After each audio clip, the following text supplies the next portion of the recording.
శ్లోకం 5 శ్రీభగవానువాచ పశ్య మే పార్థ రూపాణి శతశోధ సహస్రశః నానావిధాని దివ్యాని నానావర్ణాకృతీని చ.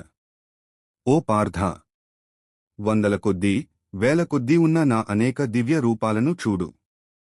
అవి రకరకాలైనవి, వివిధ రంగులు మరియు ఆకృతులు, రూపాలు కలిగినవి. విశేషం: అర్జునుడు భగవంతుని ఐశ్వర్య రూపాన్ని చూడాలని కోరగా కృష్ణుడు తన అనంతమైన విశ్వరూపాన్ని అతనికి చూపిస్తున్నాడు. ఈ సృష్టిలో ఉన్న ప్రతిదీ తనలోనే ఉందని, అది ఒకే రకమైనది కాదని, అసంఖ్యాకమైన వైవిధ్యంతో కూడుకున్నదని భగవంతుడు ఇక్కడ స్పష్టం చేస్తున్నాడు. శ్లోకం 6 పశ్యాదిత్యాన్వసూన్రుద్రాన్ అశ్వినో మరుతస్తథా బహూన్యదృష్టపూర్వాణి పశ్యాశ్చర్యాణి భారత.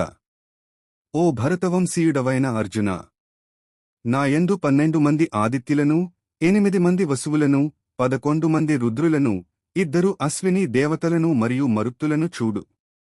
అంతేకాక ఇంతకుముందు ఎవరూ చూడని, ఎన్నడూ కనివిని ఎరుగని అనేక అద్భుత రూపాలను నాయందు దర్శించు. ముఖ్య విశేషాలు: ఆదిత్యులు 12 మంది, సంవత్సరంలోని 12 నెలలకు ప్రతీకలు. వసువులు 8 మంది, ప్రకృతి శక్తులు, భూమి, నీరు, అగ్ని, వాయువు మొదలైనవి. రుద్రులు 11 మంది, శివస్వరూపాలు.